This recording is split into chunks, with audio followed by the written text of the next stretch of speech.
Olá, estamos de volta com o programa Vida Cristã em Debate. No final do primeiro bloco, tinha uma pergunta do pastor Leandro. Pastor Leandro, a crise também chegou na igreja?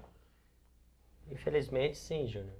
Nós podemos identificar na palavra de Deus, Paulo, identificando momentos, situações adversas dentro das igrejas. Ele vai ter que instituir uma forma correta da ceia, vai ter que direcionar a comunhão entre os membros. Infelizmente, nós temos que admitir que não é de hoje, já havia crises. E hoje nós podemos notar também no nosso segmento, no nosso meio, a inversão de valores que há em algumas igrejas, onde já não se priorizam mais a palavra de Deus, onde as pessoas aplicam heresias, onde já não há mais aquela fidelidade à autenticidade da Bíblia. Enfim, infelizmente a crise também envolve o nosso segmento cristão.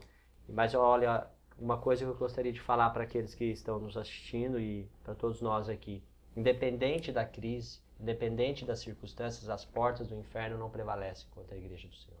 Por mais que e sempre haverá aquilo que nós falamos no programa anterior sobre o joio, sobre o trigo, nós precisamos entender que o Senhor está no centro da igreja. Ele é Senhor e prevalece, a vontade de Deus prevalece. Vamos ter que aprender a lidar com esses momentos dramáticos, com essas situações de crise, entendendo que Deus está no controle.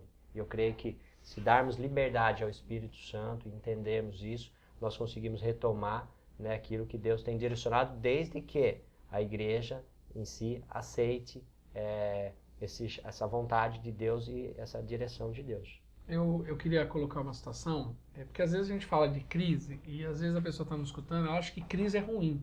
Ao meu ver, eu não acho que a crise é ruim. Eu sou um otimista de carteirinha. E por que eu digo isso? Porque a crise, ela traz à luz aquilo que está em trevas. Vou dar um exemplo. Às vezes eu pego o casal e converso com o casal e eu pergunto: como é que você tá? Tá tudo? Não, pastor, tá tudo bem, tá tudo lindo, maravilhoso.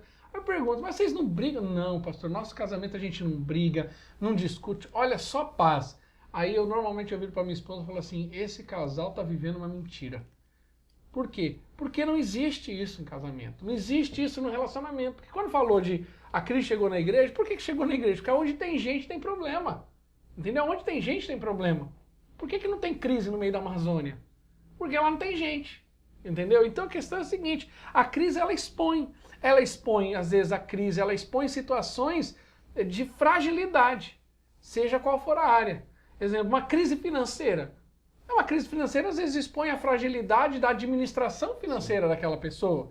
Uma crise no casamento mostra às vezes a fragilidade daquele relacionamento. São áreas que precisam, que eu falei, ele expõe. Você vai acabar encontrando áreas que você vai precisar fortalecer, melhorar. Valores invertidos. Né? Então a crise, ela é bem-vinda. Você não diz, eu vou fugir da crise, eu vou embora da crise. Não, a crise ela vem para te ensinar, a crise vai te ensinar alguma coisa. É muito importante. Como igreja, à frente de igreja, como pastoreando, eu tenho aprendido isso.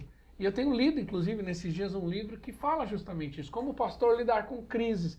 E nessa literatura, esse pastor ele deixa bem claro que toda crise ela vai trazer algum benefício bom, mesmo que aparentemente não seja agradável. Aqui em Hebreus, a Bíblia fala que toda provação, a primeiro momento, ela é dura, ela é difícil, mas ela produz algo de Deus na nossa vida. Então toda luta, toda guerra, toda crise, ela vai produzir.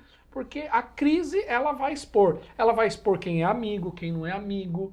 Ela vai expor quem é próximo, quem não é próximo. No nosso caso, quem está com a gente e quem não está com a gente. Porque na crise você acaba descobrindo e observando gente que você, como pastor, nós somos pastores, vivemos as mesmas realidades, a gente acaba descobrindo coisas que a gente fala: meu Deus, gente, eu não esperava que fulano fosse assim, né? Ou não esperava que ciclano tivesse essa postura. Tanto da forma boa como da forma ruim. De forma ruim. Então você vai descobrir coisas maravilhosas na crise. O problema está na visão. Se você só enxergar problema, você só vai ver problema.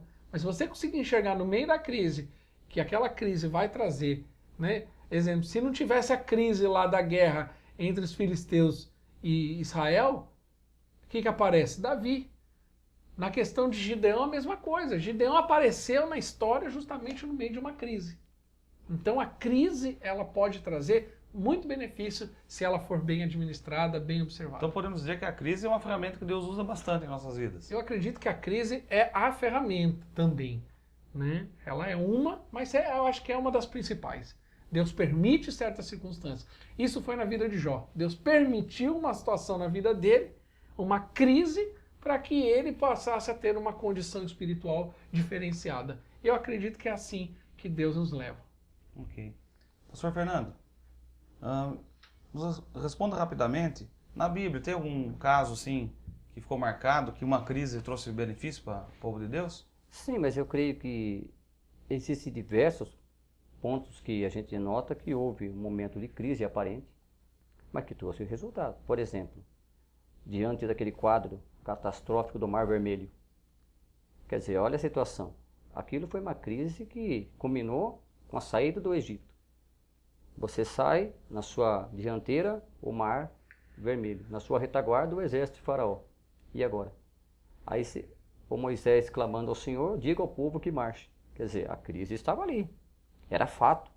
Porque aquele ditado, se correr o bicho pega, se ficar o bicho come. O que aconteceu então? Aí nós conhecemos a história. O povo saiu triunfante, com os pés enxutos do outro lado, e a história nos mostra a vitória apesar da crise. Então a crise faz parte da vida, sim. E quando se manifesta, tem sempre um resultado satisfatório quando a gente busca sempre em Deus. Isso é um fato. José, Josafá, Sim, são pessoas inúmeros. que prevaleceram em tempos de crise. Inúmeros. José só se tornou o que se tornou por Sim. conta de uma crise. E você já pensou Daniel? Daniel, se diante desse quadro do Mar Vermelho eles não crescem, não avançassem como Deus mandou? A história seria outra. verdade. Ok. Pastor Leandro, como a igreja de Cristo pode contribuir em tempos de crise? Mas vou pedir para o senhor responder no próximo bloco, ok? Vamos para nossos comerciais, voltamos daqui a pouco.